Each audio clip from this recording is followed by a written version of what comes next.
have been a decade of breakthroughs and developments in medicine and psychiatry.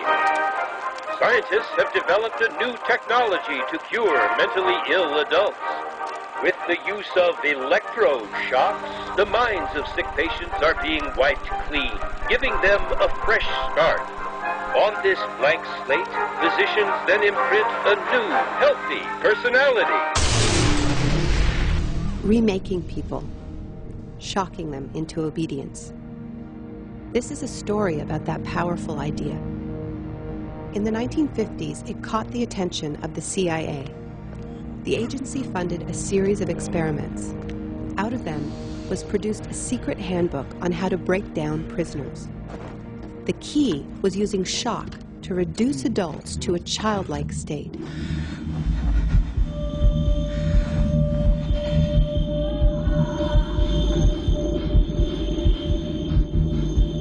It's a fundamental hypothesis of this handbook that these techniques are in essence methods of inducing regression of the personality.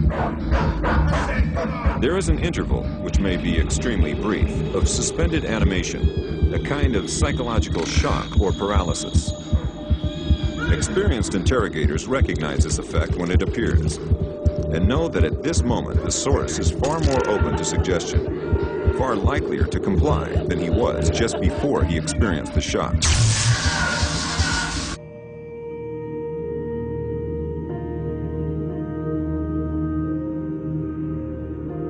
But these techniques don't only work on individuals. They can work on whole societies. A collective trauma, a war, a coup, a natural disaster, a terrorist attack puts us all into a state of shock.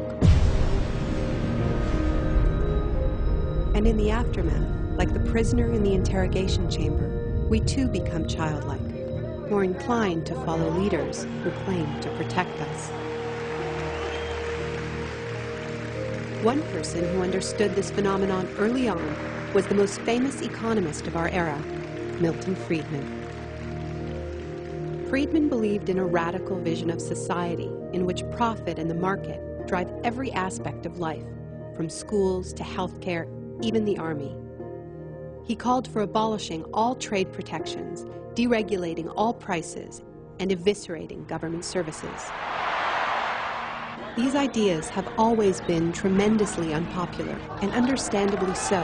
They cause waves of unemployment, send prices soaring, and make life more precarious for millions. Unable to advance their agenda democratically, Friedman and his disciples were drawn to the power of shock. The subject should be rudely awakened and immediately blindfolded and handcuffed.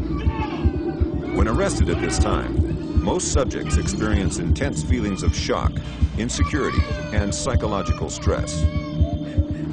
The idea is to prevent the subject from relaxing and recovering from shock.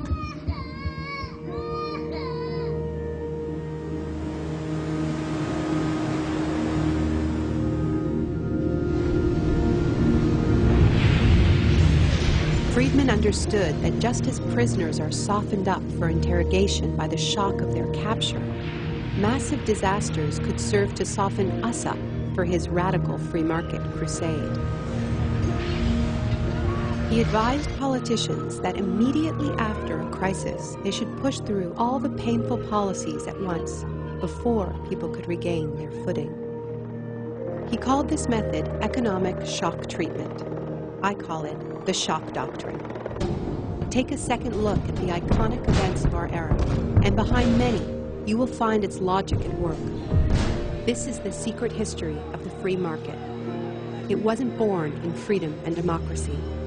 It was born in shock.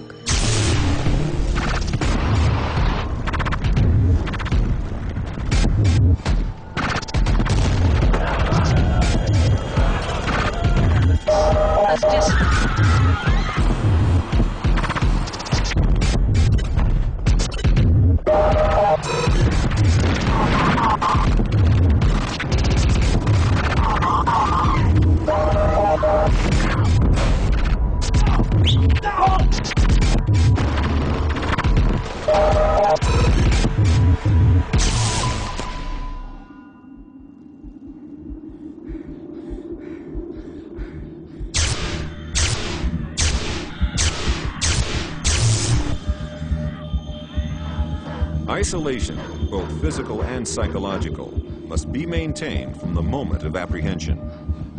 The capacity for resistance is diminished by disorientation. Prisoners should maintain silence at all times.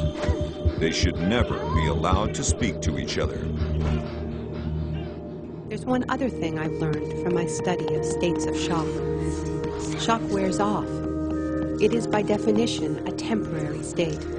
And the best way to stay oriented, to resist shock, is to know what is happening to you and why.